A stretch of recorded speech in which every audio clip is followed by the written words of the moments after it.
to tell you that today, on this stage, you are going to see every sight, wonder, and miracle that name stands for, including Jumbo, the largest elephant in the world, the amazing great white whale from Labrador, General Tom Thumb, only 25 inches from toe to crown, Joyce Heck, the oldest woman alive, the rarest and most beautiful bird in captivity, the Swedish nightingale, plus a company of hundreds.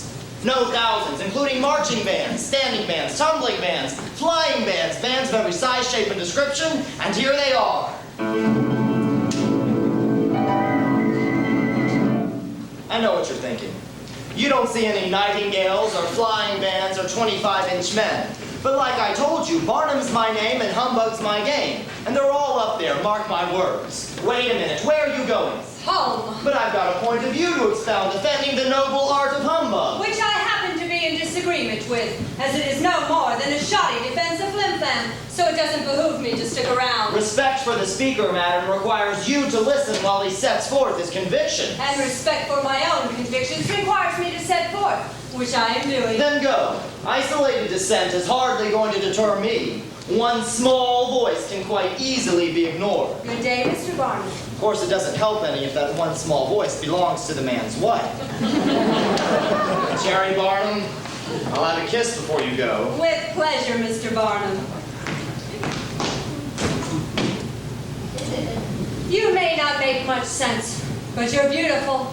Ladies and gentlemen, in the main ring, the fight to the finish struggle of humbug versus truth, flim flam versus fact, Mr. Phineas Taylor Barnum versus his good wife Cherry, an American pageant featuring stirring music, thrilling spectacle, hilarious clowns, and savage jungle beasts.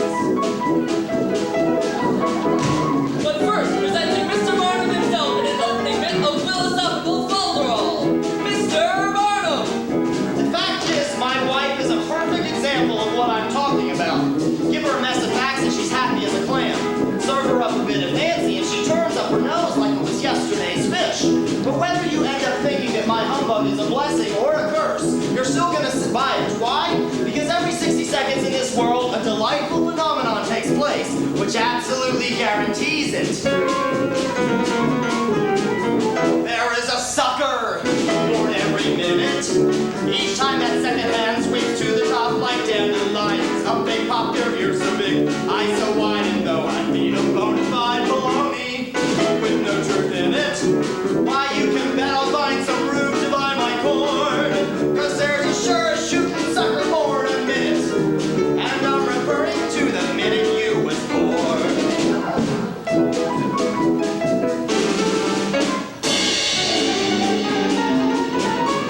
Each blessed hour brings 60 of them. Each time that wooden cuckoo shows his face, another sucker takes his place and floats his quarter on the line to buy my random genuine malarkey. God bless all of them, but don't feel sad or hop and mad or cause a scene, cause there's a sure shooting sucker born a minute. But ma'am, you might have been that minute in between. If I allow that right here in my hand, the smallest living human man, a sight of that is surely worth a dime. If I present an educated pooch who's trained to dance the hoochie hooch, what better way to waste a bit of time? If I implored at monumental cost a lady fair whose head was lost while crossing railroad tracks, pick some zinnias, who eats freedom through a hose and has no ears, no eyes, no nose. If that ain't worth a buck, my name ain't Phineas. Oh, you say that's hogwash? Well, who cares? Go buy my hogwash long as there's a sucker for every minute. Each time that second hand sweeps to the top like dandelions, up they pop, their ears so big, eyes so wide, and though I feed them bona fide baloney, just let me spin it. And ain't no man who can resist me, wait and see, cause there's a sure shooting sucker born a minute.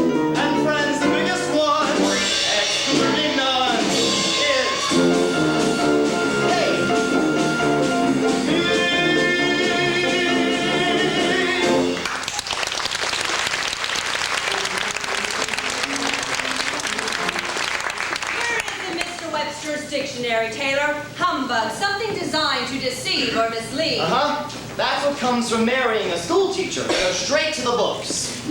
Jerry, I'm talking about rosy possibilities. The kind of humbug that bunch of pilgrims sold themselves when they set sail on the Mayflower. The dream, Cherry! Just one question, Taylor. Uh-huh. The lady with no nose. Yeah. How does she smell? Awful, just awful. Mr. Webster has a nice synonym for humbug, too. Lies. Now don't give up, Taylor. The evening's young. You've still got some rosy possibilities. In the far ring, humble beginnings as Mr. Phineas Taylor Barnum, in his first appearance in the main tent, turned gold into gold quicker than you can say, George Washington.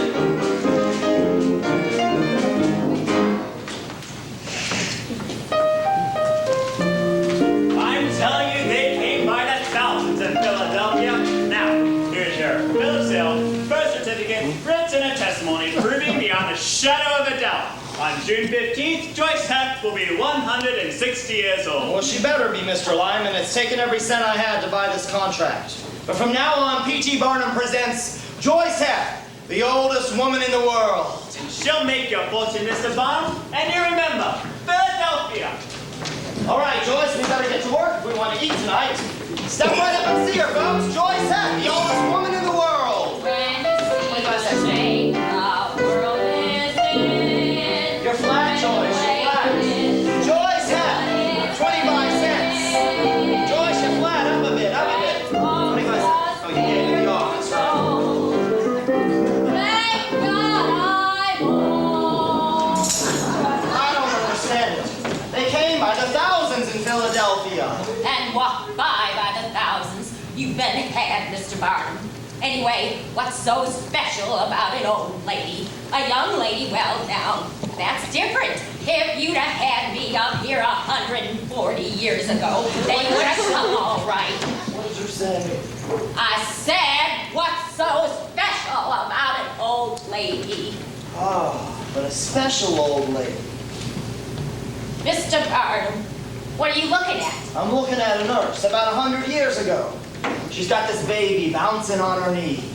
George Washington. But I don't know any people named Washington. George Washington, the father of our country. But I don't know any. Joyce, that sidewalk looks a mite hard to sleep on. And I'd say there's a fair chance of rain tonight. Maybe even hail. What did you say that boy's name was? George Washington. Oh, you mean little Georgie. Why, Mr. Barnum, I pretty near raised that boy. All right, Joyce, let's do it. Step right up, folks, and see her. Joyce Heft, George Washington's nurse. Thank you.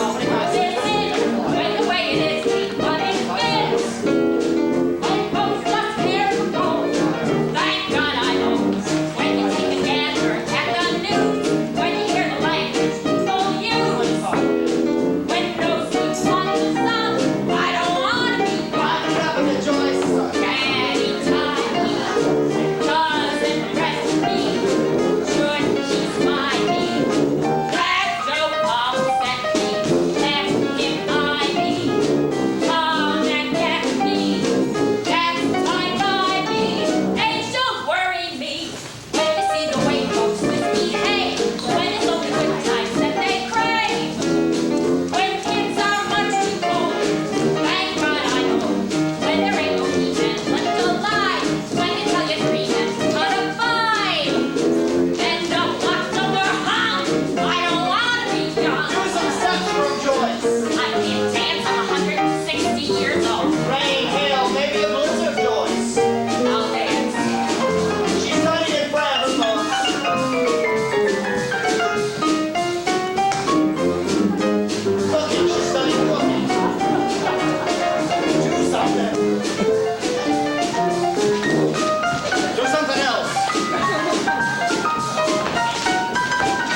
All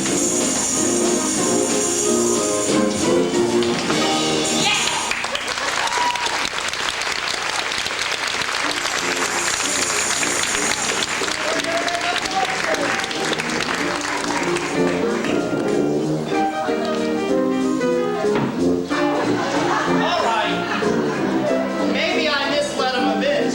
But those people went home thinking that they shook the hand and held the rosy bottom of the father of our country.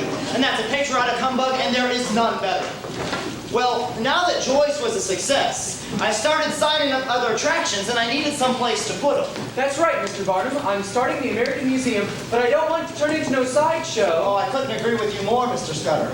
That's why I intend on filling all 5 floors of the museum with the most educational attractions imaginable, including 3 galleries of art, a lecture hall seating 2,000 people, and, in the rotunda, a glass tank containing a living, breathing, spouting great white whale from Labrador. And, just to help you make up your mind, let me present you with this courtesy ticket entitling you and a friend to 2 free admissions upon payment of 1/2 the regular price. Any Tuesday, Wednesday, or Thursday between the hours of 12 noon and 1 p.m. Is it a deal? Taylor Barnum, did you or did you not have an appointment to take me to lunch at 1 o'clock sharp? It is now past 2:14. In the near ring, ladies and gentlemen, P.T. Barnum faces that most ferocious of all jungle beasts. The female of the species. Who has been kept waiting more than 1 hour and 14 minutes. Mr. Barnum will now face this most dangerous creature. Unarmed! Darn it, Mr. Scudder, I thought I told you to tell me when it was 1 o'clock. But Now, no excuses. You run on and I'll meet you and the builders at the museum at 2:45. Very well. Terry, I don't know why I ever took him on as a partner. He's so forgetful. A perfect example of a marital humbug. The trouble is, with my wife, it never works. Hogwash, Taylor. I believe you forgot that appointment all by yourself. Now, I have to pick up some pamphlets at the Women's Emancipation Society, so I thought we might lunch there. Cherry, you can't get lunch at that place. But McNally's Oyster House is right around the corner, so I suggest Then we leave it up to the fates. An excellent idea. Heads, the Women's Emancipation Society. Tails, McNally's. I'll toss if you don't mind. Go right ahead, Mr. Barnum. I trust you 100%.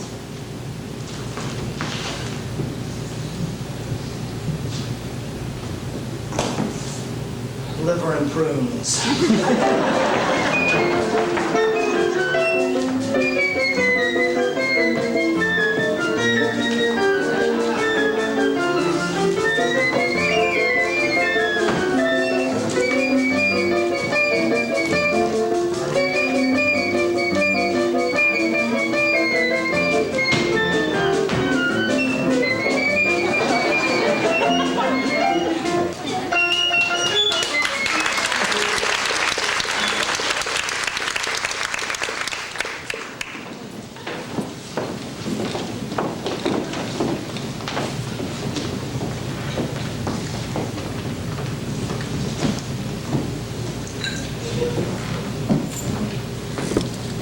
Here it is, Mrs. Barnum.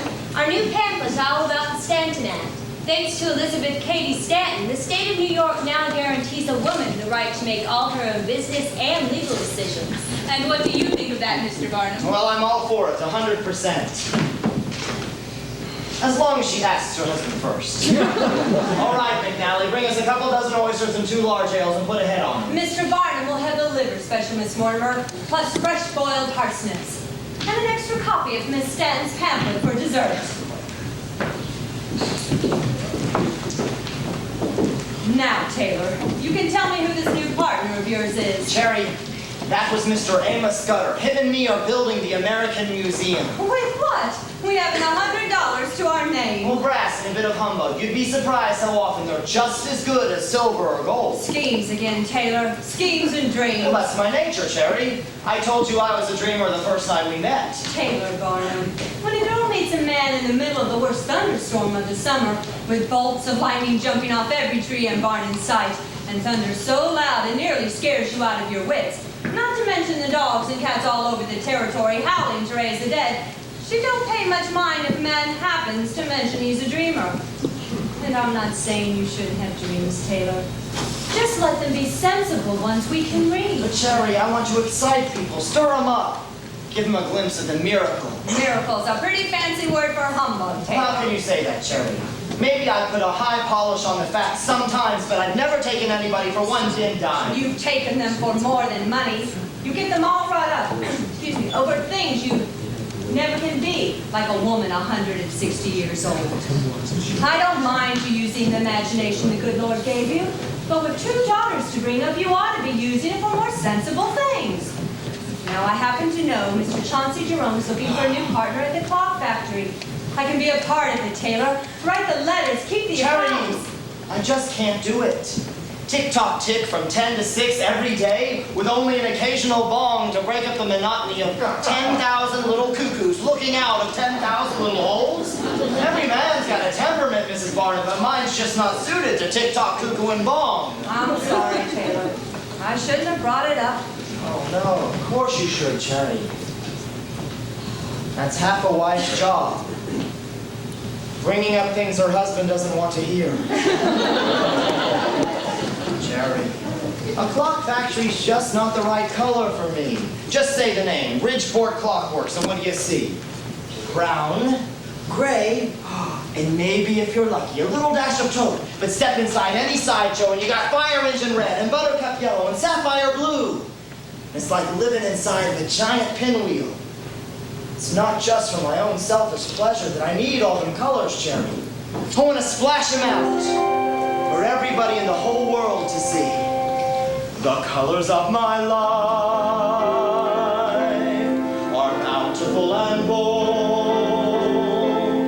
The purple glow of indigo, the gleam of green and gold, the splendor of a sunrise, the dazzle of a flame, the glory of a rainbow. I put them all to shame. No quiet browns and grays. I'll take my days instead and fill them till they overflow with rose and cherry red. And if from by my side my love should roam, the colors of my life will leave a shining light to lead her home. That's all well and good, Taylor. But your blues and reds aren't going to be much help if you don't get those builders started. Good Lord, it's 2:45 now. Cherry, you wait right here and I'll be back in 5 minutes. Or maybe 10. A half an hour at the most. Look, if I'm not back from the museum by 6 o'clock, you come down. It's the corner of Ann Street and Broadway. You can't miss it. It's the one with the sign. The big red one with purple trim and gold letters. It says Barnum's American Museum. The splendor of a sunrise, the dazzle of a flame, the glory of a rainbow. I put them all to shame. It's your own fault, Charity Barnum. If you'd asked yourself a few logical questions before you married him, you would have put a healthy distance between yourself and a fellow who wants to give the whole world a paint job. Which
caravan, a cornucopia, a cavalcade of cataclysmically comical clowns.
Jerry, I've bitten off more than I can chew. Nonsense. But we've got an opening Monday morning at 9. We'll be ready. Do you propose in building an entire museum from top to bottom in 2 days? I do, my treasure.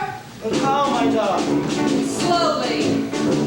The Lord gave each and every one the spunk to do what can be done. The wrong, the brain, the courage, and the heart. The strength to bend the strongest bar, the will to reach the farthest star. It's just a case of learning how to start. To build a tower up so high to a cloud. You'll anchor build it one tiny brick at a time. Let's multiply till above. A banquet just begins with a new silver line.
That is spectacular, including the price, $1.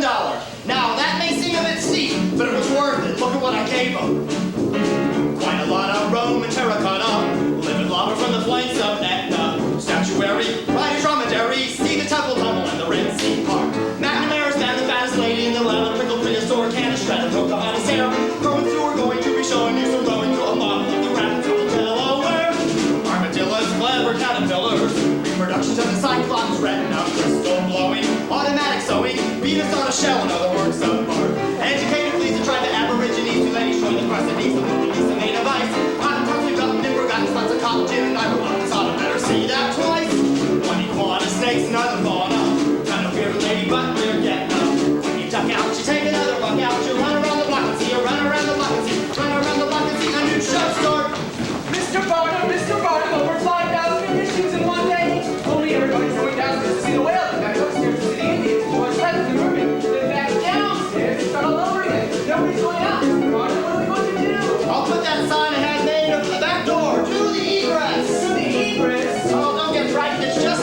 fresh air.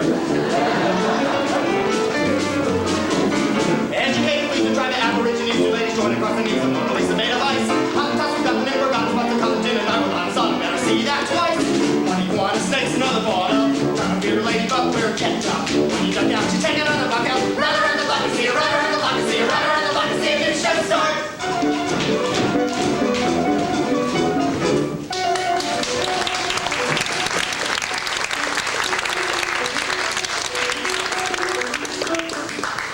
Now, I don't want you to turn around till I say when.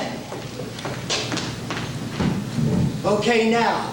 Good Lord, they're real. What's the man done? A foolish thing, Jerry. Married a hard-headed, cold-eyed, tough-talking New England lady who's kept my crazy world from going up in smoke for the past 14 years. Happy anniversary. I might have been foolish enough to marry you, Taylor, but that doesn't mean I can't count. And our anniversary isn't for 6 months. Jerry, I'm talking about the museum. Or did you forget? We opened our doors to the public exactly 1 year ago today. Now put on your silks and satins, woman, because I'm taking you, me, and those pearls to celebrate tonight at Rector's Restaurant in New York City. I'm sorry, Taylor. I'm not going to any Rector's restaurant. The food's too rich, the people too fancy, and I don't even want to discuss the prices. I'm staying right here. Marital humbug number 2. It never fails. Now see here, woman.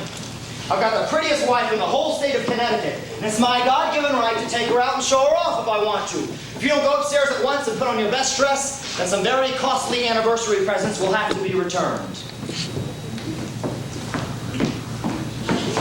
It almost never fails. Jerry, what am I going to do with you?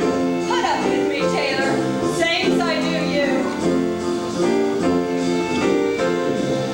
We're at a step.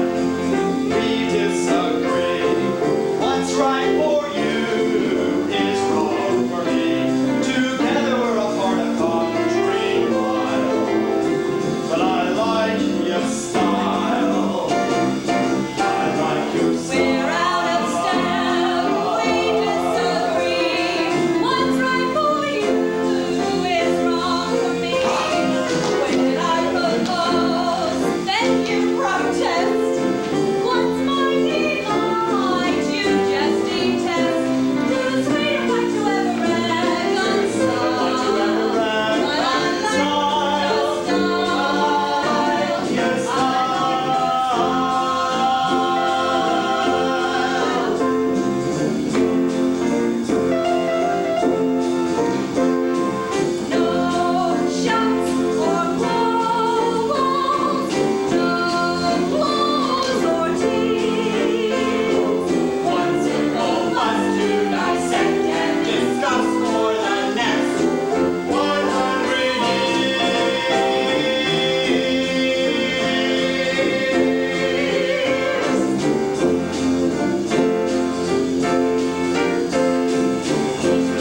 in front of your fancy New York friends.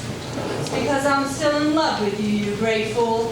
And I want one of your damn marital humbugs to succeed. Well, Cherry, I've never humbugged you in my life. Why, I'm shocked at you even suggesting such a thing. Mr. Barnum! Not now, Mr. Scudder. Can't you see I'm lying to my wife? Well, Mr. Scudder, what brings you down here at this time of the evening? Is anything wrong? A fire, Mr. Barnum. Down at the museum. No. Don't bother going down there, sir. There's nothing left. I'm sorry, Mr. Barnum. Oh, Mr. Scudder.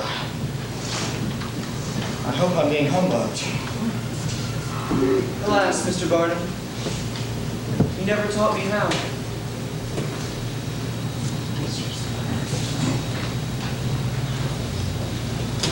You see?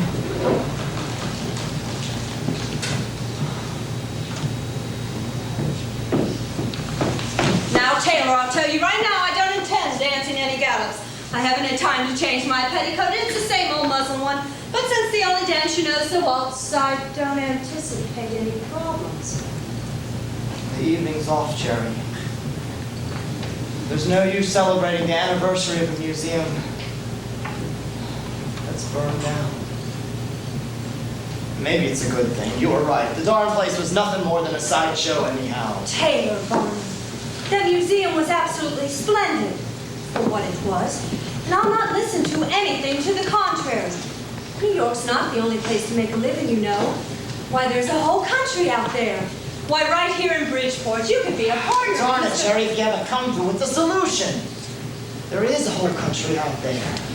Well, here I am, piddling my life away at the corner of Ann Street and Broadway.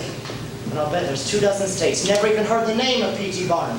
I'll build a new museum and I'll put it on wheels. Taylor, I wasn't Bring a thinking little of red that. and gold to the entire country. We'll start with a 3-month tour around the East. All I need is a bit of capital and just one headline attraction to pull them in. And because it was your idea. What? Because it was your idea, I'm putting a headline at the top of every ad. Entire tour under the personal direction of Mr. and Mrs. P.T. Barnum. Oh! Now, you're with me in this, Cherry, aren't you?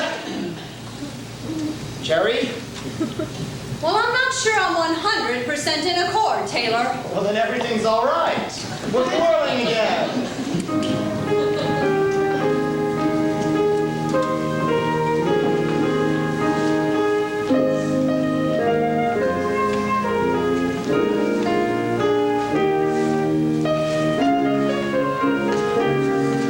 I hope I'm not interrupting anything, Mr. Barnum, You are, Mr. Shrug. but our appointment was for 2 o'clock. We'll discuss it first thing Monday. Why don't we forget it? My wife and I have a few moral qualms about your offer anyway. Tomorrow morning at 9. Good day, Mr. Barnum. All right! Can't help it, Cherry. He's got that headline attraction I was telling you about. Now you stay here and go on dancing, and I'll be back in 2 shakes. Mr. Stratton!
And now, a deliciously droll advertisement as P.T. Barnum juggles 3 slippery Strattons in the air. All right, Mr. Stratton, what's this about moral qualms? Well, let me begin by saying that my wife and I have the highest regard for you. I smell a humbug. But if God is my witness, A holy humbug, the worst kind. which will allow you to exploit our son Charles's oddities for such a small sum of money, well, it It's against a Christian conscience. Now, the important word in that speech isn't Christian. It's small, as in sum of money. Now, what exactly do you mean when you refer to oddities? Well, Mr. Barnum, any boy only 25 inches from head to toe is a freak of nature. Hold on, Mr. Shreve. Anne Swan is 8.5 feet tall. Joyce Heth is 160 years of age. Madame Josepha has a 10-inch beard. But that doesn't make them freaks. It makes them special. Well, I agree. What you call an aberration of nature, I call a gift from God to lift them above the crowd. Well, I agree with Mr. Tell you Barnum. what. Since the boy is old enough to decide for himself, why don't we ask him? Charlie, I want you to come with me and join my show, but I'm not going to fool you. Tens, thousands, maybe millions of people are going to come to see you. Some to stare and maybe even a few to laugh. But most will cheer and will tell their children and grandchildren for generations to come that they saw the smallest man in the world. We'll even think of a special name, something to go with the miracle of your size. Of course, you also got to keep in mind a princely salary to you and your dear family of $15 a week. Well, I've put it to you as fairly as I can. Now it's up to you. What do you say? That's it! Thumb! Tom Thumb!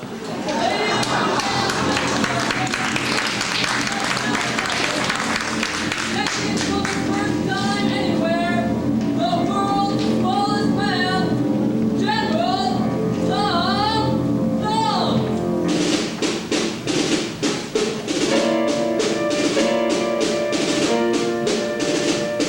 I'm General Thumb, just come to town, a Yankee Doodle dandy. I bet your Scrapple washed it down with just a nip of brandy.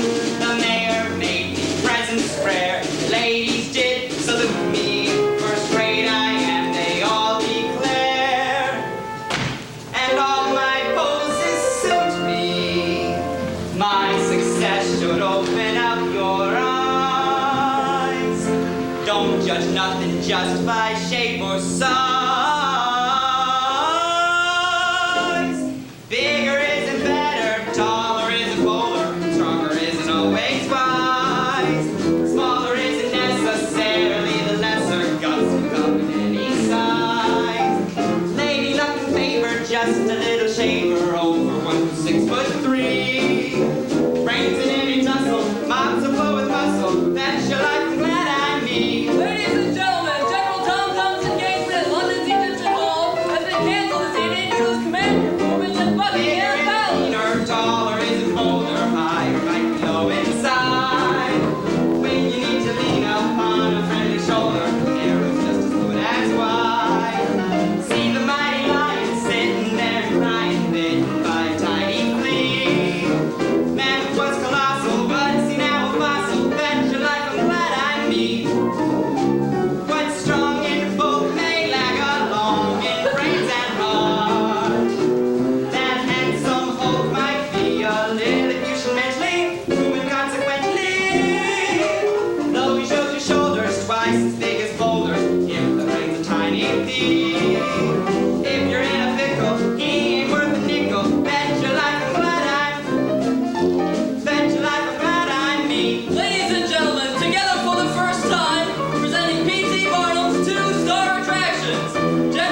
with unheard of, unexpected, alarming results.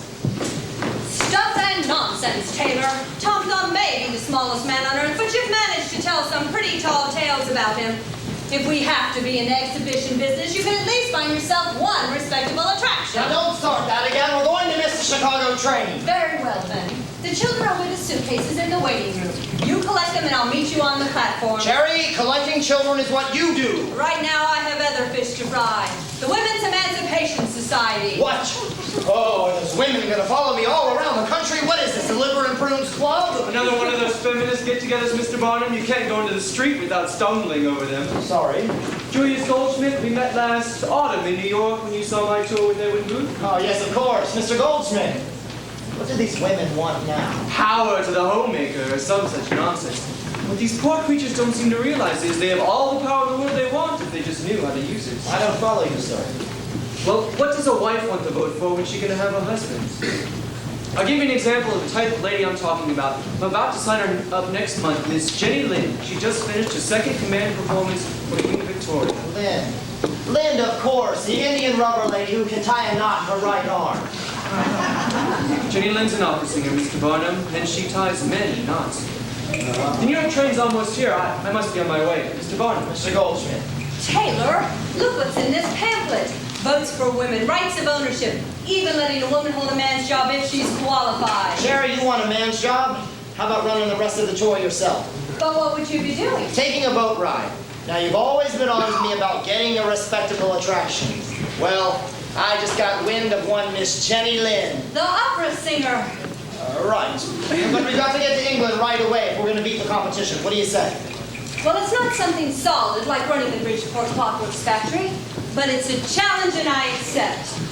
We better hurry, Taylor. It's only 4 minutes till train time, and you'll want to hurry to get a berth on the next train to New York. Now, wait a minute. I know we're not satisfied with the status quo, but at least we're used to it. Very well, then. We'll leave it up to the fates. Tails will continue the tour together as you go on to England.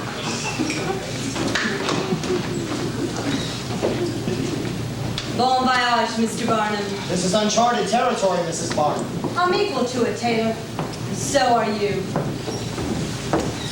Cherry, wait. It wasn't too late. I could have missed the train and followed Cherry west, but I didn't. I made the train, I made the boat, and I made the deal. Now all I had to do was figure out who was Jenny Lind. But like that fella Shakespeare said, what's in a name anyhow? Its title's the public wants. I'll call her the scintillating songbird from Scandinavia. The songbird who scintillates from Sweden. The scintillating Swedish songbird. I got it. The singing Swede! Unfortunately, Cherry had already printed up the handbill, so we had to settle for calling her the Swedish Nightingale. You can't win them all. Ladies and gentlemen, for the first time on these blessed shores, the world-renowned Swedish Nightingale.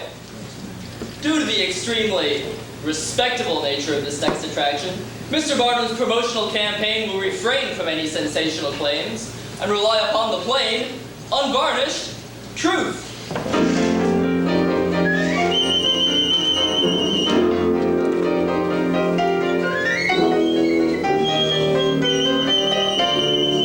P.G. Barnum, Miss Lind, welcoming you on behalf of 1,300,000 citizens to the proud city of New York. Tell me, how was your crossing? Betjäning Come again? av polisen jag översta inte S-språk. Miss Lind, this is United States of America. We speak English. Engelska. Henry, prepare the stage. Miss Lind, you're going to give a concert tonight on this stage. Ja, en konsert. In English. I know what to learn English. You have no choice. Choose. Choice. Choose. Choice. Choice. That's good. Good. Good. Good. Good. No good. Good evening. Good evening. Evening. Evening. Evening, ladies. Lettuce. No lettuce. Lettuce you eat. Ladies. ladies, and gentlemen. Gentlemen. No, gentlemen. That'll have to do, I guess. And words they can't understand. We'll charge it off the European style. If there's one thing no American can resist, it's the smile of a beautiful girl. Well, no American man, anyhow. It's time to start, so I'll be getting out of the house. Quiet! That's the best they played all week. Good luck. Oh, but Sammy! In English!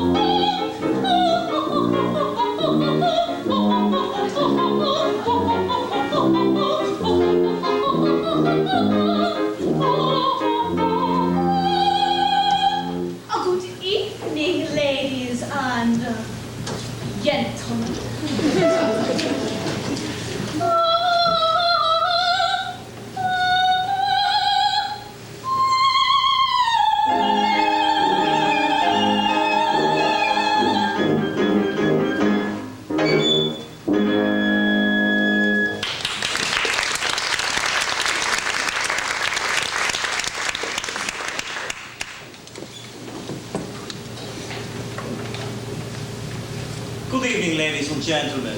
Miss Lind would like to thank you for your kind reception of her performance this evening and ask if she might perform for you one last piece.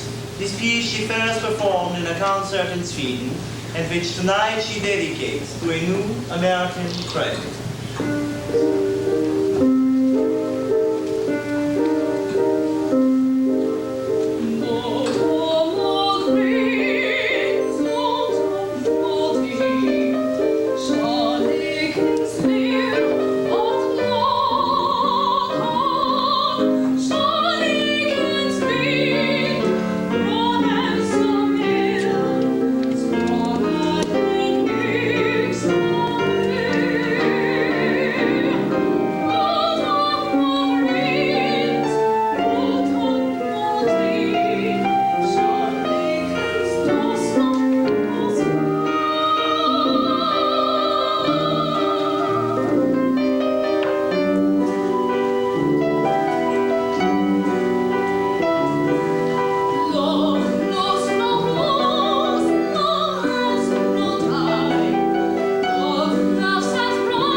I am in confusion.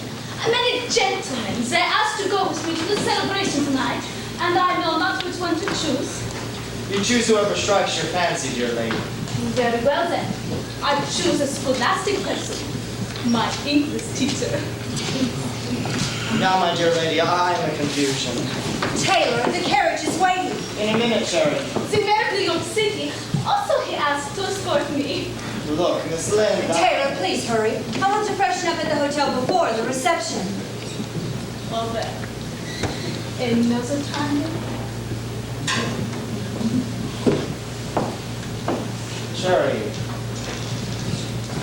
Cherry, I've got me a problem. The receipts, they've got to be counted again. The darn bookkeeper messed them all up. You go ahead and take that carriage ride, and I'll catch up with you later. This bookkeeping couldn't be done tomorrow, Terry. No, Cherry, it can't. Very well, then. I'll see you when I see you. It was a great success, Taylor, and I'm very proud of you. Good night, my darling. Good night, Miss Lynn. Cherry, wait. Miss Lynn,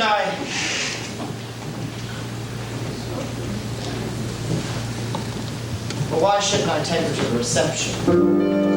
It's just for a few hours.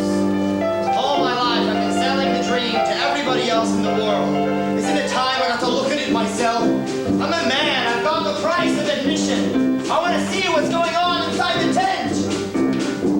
Staying home living day by day may be safe, but it can't be duller. Seeing things only black and gray when the world is aligned with color. Doing just as your neighbors do. Maybe wise, but it ain't so clever. Let a man in a dream or two.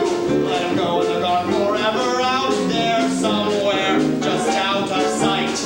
There's a world that's blazing with light. Each man alive got the right to strange as the might and straight and narrow. Shoot the light and flame. Turning back should the highway bend. Turning down every chance you're given. Take some risk out of life with bread. How the world can you call that living? Staying put in a pumpkin shell. It's a bleak, depressing habit. It's a bleak of the carousel. And it's yours if you'll only grab it. Out there somewhere, just down the line, lies a world of glory and shine. One square foot there's gotta be mine.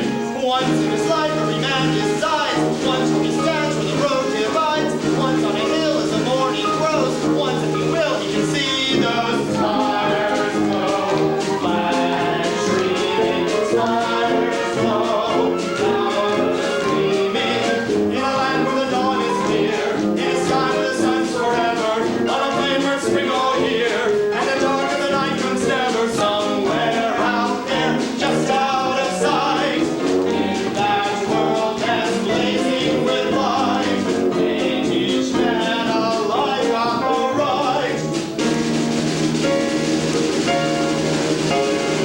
Once in his life to forget the past. In the main ring, ladies and gentlemen, the latest international sensation, the rarest, most beautiful bird in captivity, the Swedish nightingale. Once, if you will, to behold at last. And Mr. Phineas Taylor Barnum in their amazing invention act with gorgeous pyrotechnic display. With his own two eyes, one eyes out there.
All right, now!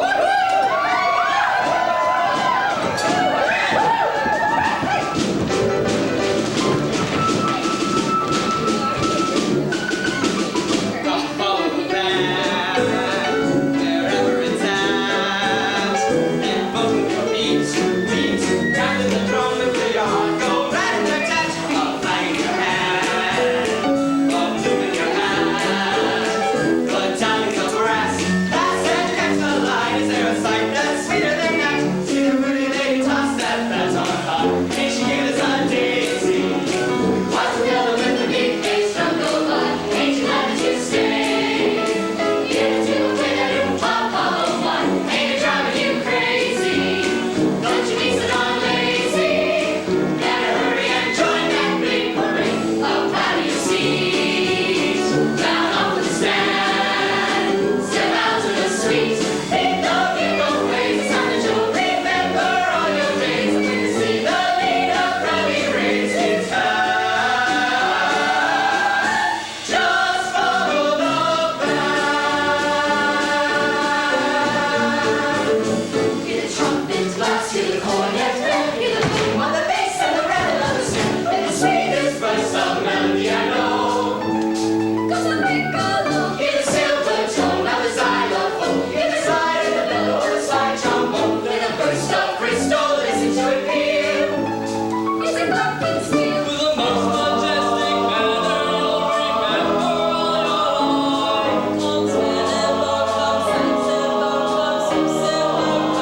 it's nearly 6:15. Well, then don't I get one evening off? Miss Lynn asked me to remind you that the reception is at 7 o'clock sharp. And since President Fillmore is a stickler for detail, The whole 6 months of this tour has been nothing but tea with the president, reception for the Chief Justice, and supper with the senator. When do they find time to run the country? Oh, so help me Wilton, I'd give up the whole tour just to get away from them all. you don't mean that, Mr. Barnum? I do. Goldsmith's been after me to buy her contract, and I've got half a mind to sell it to him. It's my own fault. I humbugged myself into thinking I needed some more color in my life, and she humbugged me into being respectable. A miserable state of affairs as far as I'm concerned.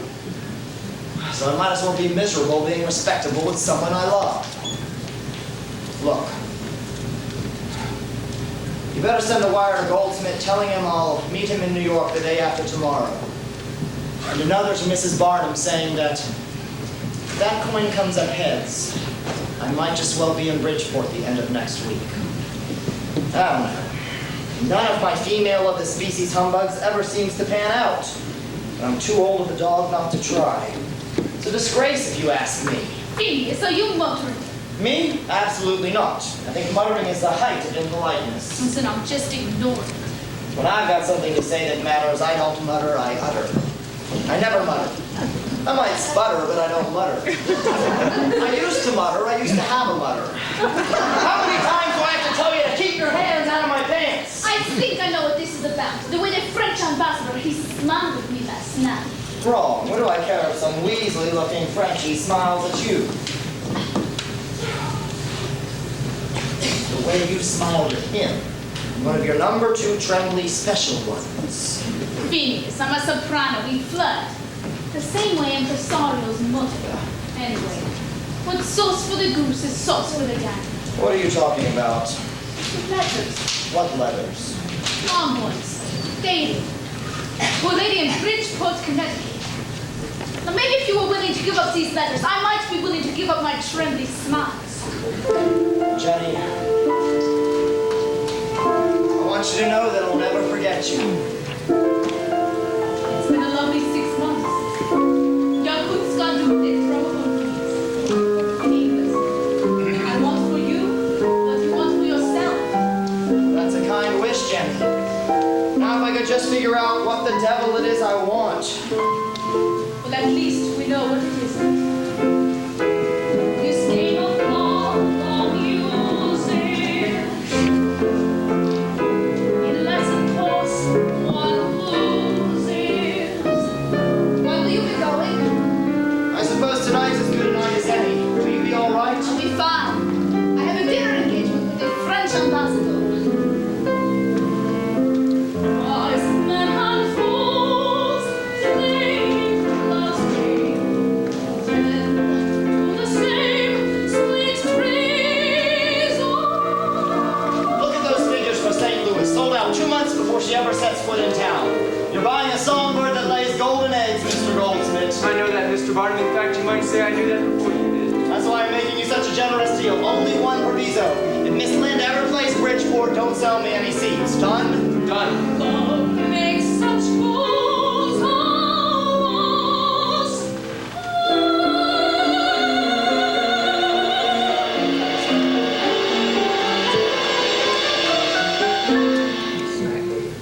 What, Cherry Barnum? What are you doing here? It came up heads, Taylor. And I still think you're beautiful. My way this time, Taylor.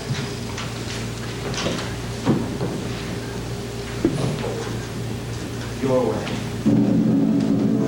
Out of the main tent, away from the fairgrounds, without the benefit of sapphire blue, buttercup yellow, or cherry red. The Bridgeport Grand Opera and Pageant Society presents P.T. Barnum as he lives his life in black and white. Your future's rosy, live in black and white.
Statistics day and night, black and white. Here's my stand on women's rights. I'm for slavery in any forms a nay. Taxes have to be increased to help the folks who have the least. Tobacco I would ban as of today. I'm proud to say hooray for universal suffrage. And that means black and white as well as he's and she's. With votes for blacks and women folk, a rise in tax, a ban on smoke. How could you vote for anyone but me? Black and white, I'm playing politics in black and white. Cold truth and good hard facts. Give all that razzmatazz the axe. No punting in the streets. I talk of budget cuts and balance sheets. Statistics day and night. Cherry, I'm losing them. They're getting away. You've got to let me bring a bit of color into this campaign or they're going to beat me. Cherry, you've got to release me from my promise. Very well, Taylor. Go ahead.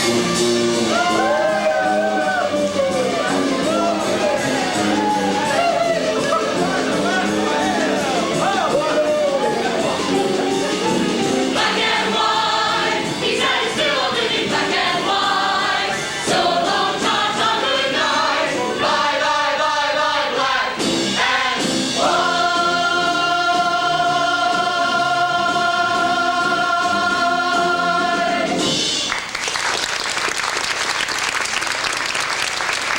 had a spell of Tata, good night. Bye, bye,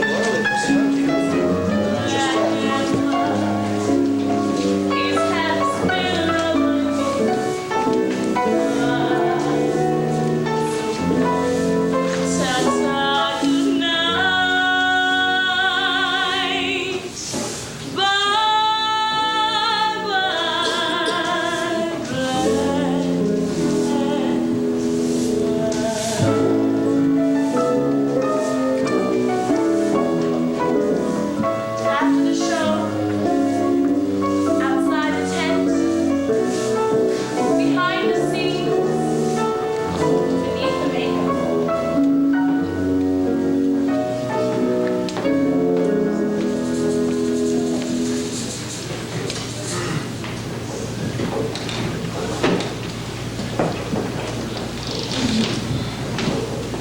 Wait a minute, Taylor. Well, what's the matter to you? Nothing. I just need to rest a moment. You know what, Cherry? So do I. It's that campaign. You're worn out. Let's sit down for a spell.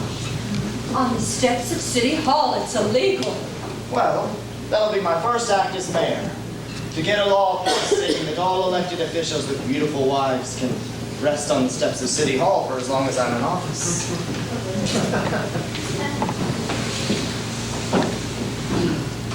How's that? Thank you very much, Mayor Barnum. Well, you're entirely welcome, Mrs. Barnum. Impressive place, isn't it? It's the most respectable building I've ever seen. And it belongs to you now. You know what, Cherry? Sitting here seeing you smiling in the dark makes me think of that first night when we met in that thunderstorm. I know you were frightened, but I just kept wishing there'd be more lightning so I could get another look at your face. And I shut my eyes each time the lightning flashed. So I never did get a good look at yours till we were standing at the altar. By then it was too late. Oh, Taylor, stop it. Folks are going to think we're foolish. Why? Two old people sitting on these steps in the middle of the night holding hands. Who says we're old? I may have a few gray hairs and some laugh lines, but Cherry, you don't look a day older than when I took you home in that thunderstorm. I thought you were through with humbug. 22 or 3 at the most. That's the least humbugging thing I said in my life. You're going to be wonderful at politics, Taylor. Of course, I don't expect you to be mayor for more than one term.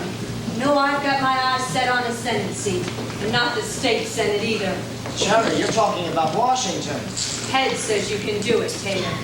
Deciding to run for the U.S. Senate's It's nothing you toss a coin on. It takes pondering and considering and contemplating. And how come in over 25 years of tossing that coin, it never once came up tails? I guess fate is on my side, Taylor.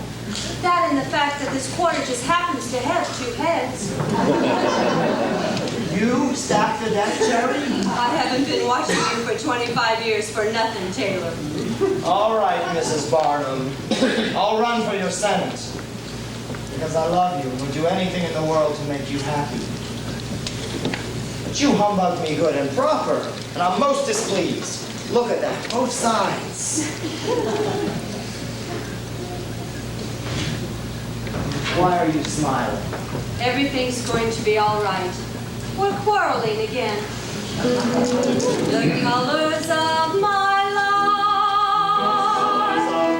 are softer than a breeze. Beautiful and bold, the purple glow of indigo, the gleam of green and gold, The dappled green of trees, the splendor of a sunrise, the amber of a sweet tree, the dazzle of a the hazel of the sea, glory of a the rainbow. crystal of rainbow. I'd put 'em all to shame. All I'll ever need. Quiet clouds and gray.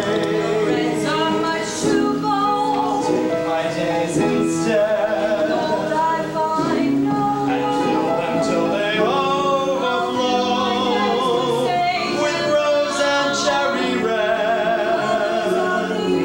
And if from by my side my love should roam, The colors of my life would shine a quiet light for me in home.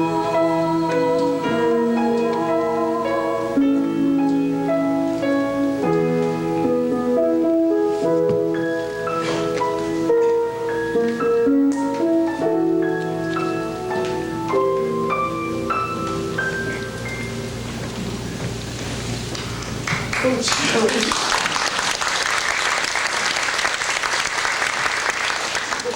Jerry, oh Jerry.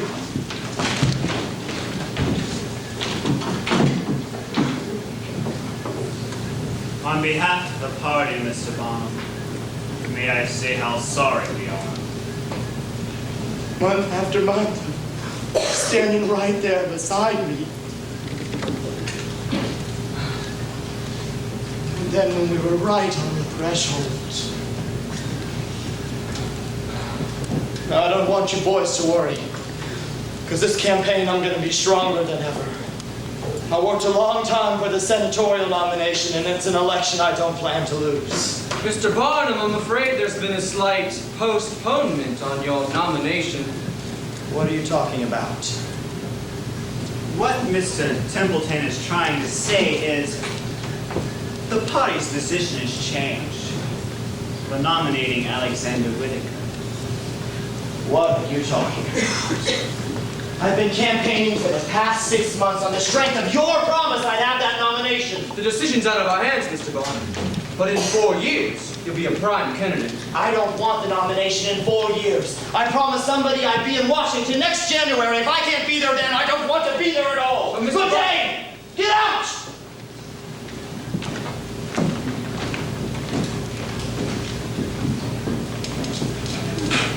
You took me, Jerry.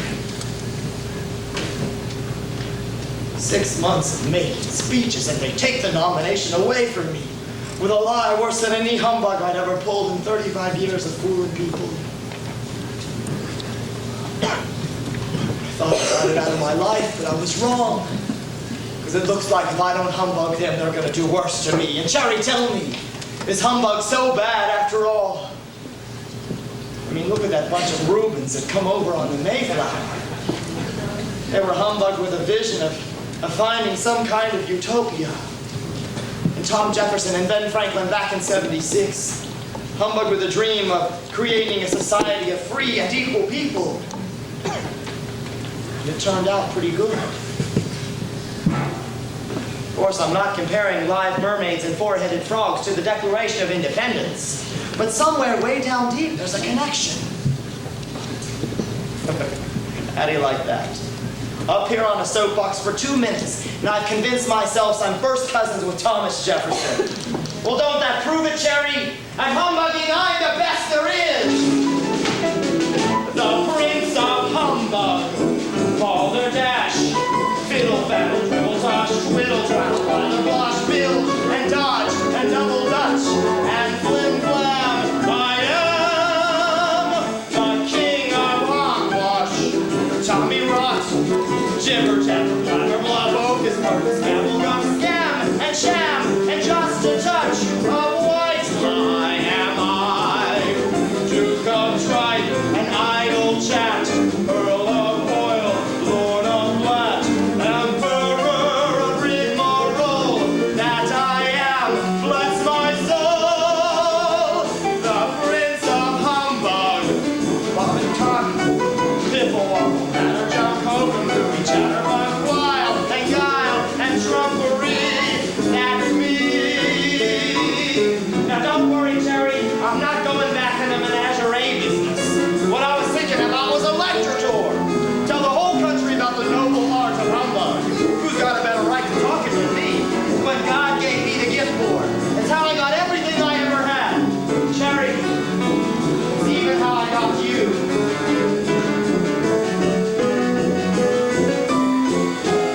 In a world of sting and shock, this moment we stand down a road, a bridge and rock, for Lord knows what end.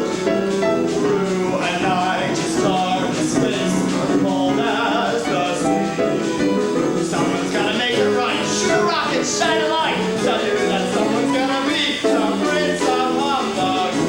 Tongue in cheek, shilly shally, whoa, lordy, focus, comfortable host, and Frank, and hanky pank, and some skullduggery. I am, and then I'll always be.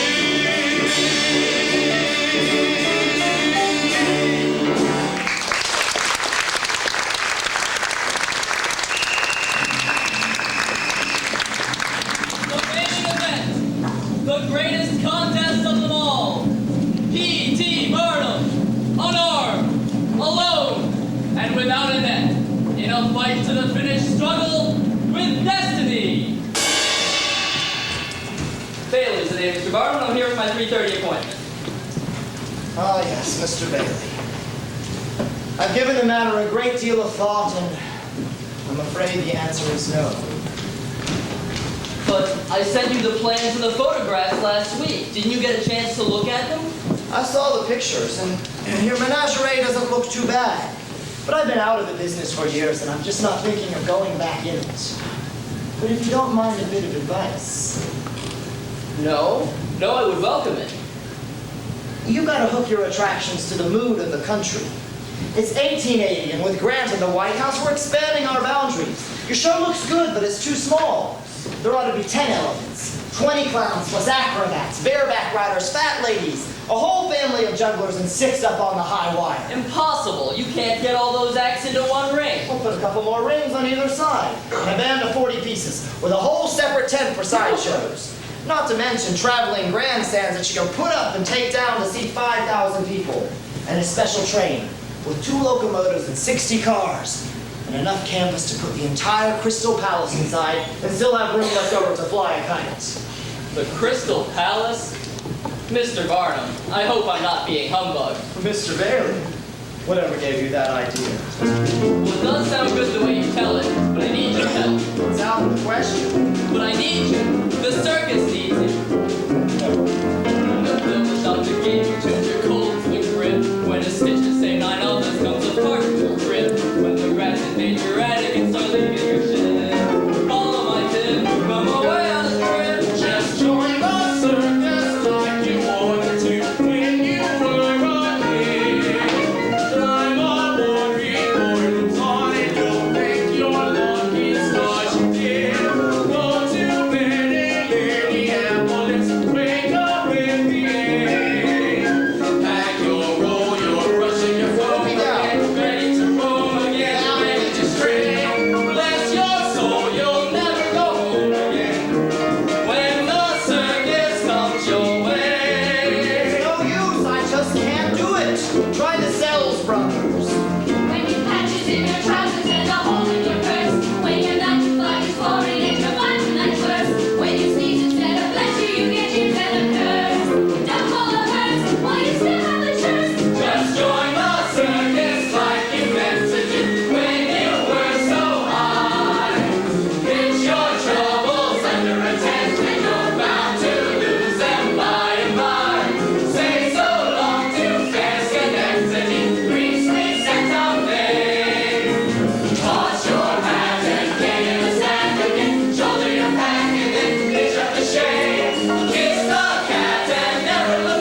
In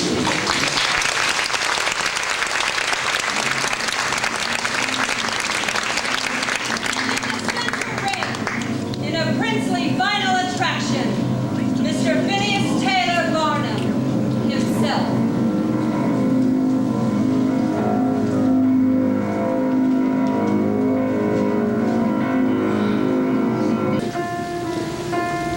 Of course, that was a long time ago. Joyce F. is gone and forgotten. So's the American Museum and the Living Whale, and Jenny Lind, my poor Tom Thumb. And then Rubens had come over on the Mayflower, gone to dust. And Tom Jefferson's a memory, and old Franklin's flown his last kite. And so, my kind of humbugs disappeared. Pity. There was a sucker born every minute. Each time that second hand swept to the top, like dandelions, out they popped, their ears so big, their eyes so wide, and though I had a bona fide baloney.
I'm tired. Are you?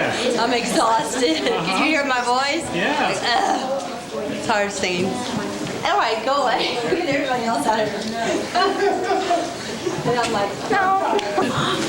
I knew nothing about the fires and swear. Yeah.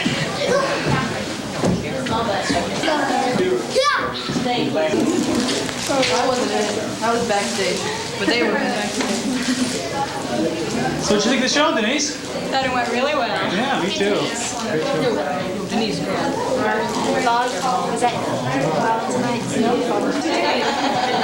Come on, just come on out. I'm scared. I thought you were like taking a picture of someone important.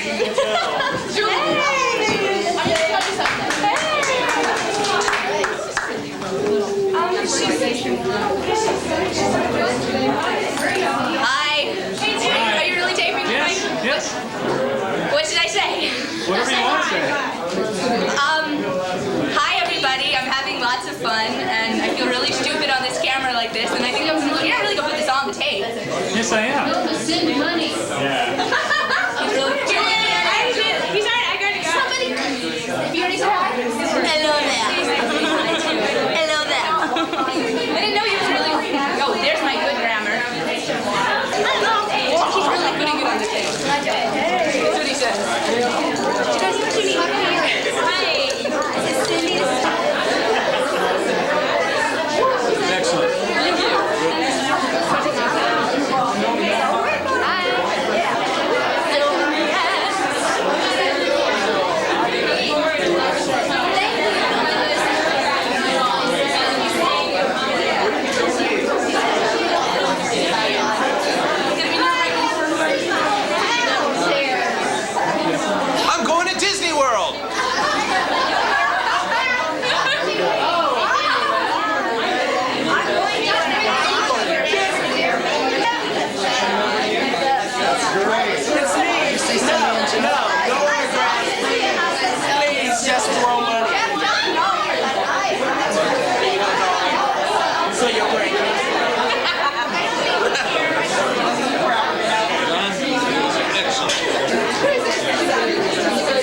he's done it for a while, but I've done it a couple times. It seems like it's loud.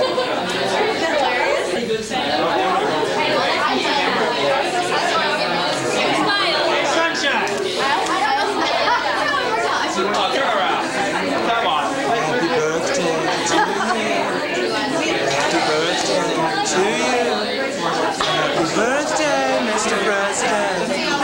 Happy birthday to you. Very much. You know I hate it.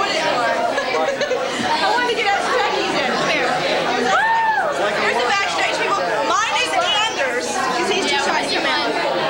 Mine is Anders. You won't come out. How'd you enjoy that?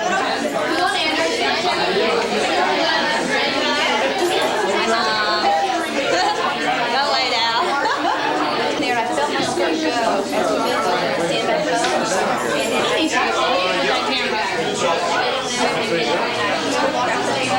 He had us videos, t-shirts. We're getting all of it.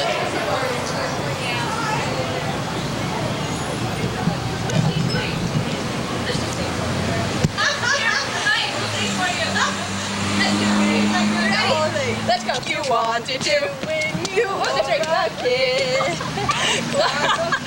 What are we gonna say? Let's do it together. Be proud to say you'll join the circus. Step right this way and join the circus. Just take a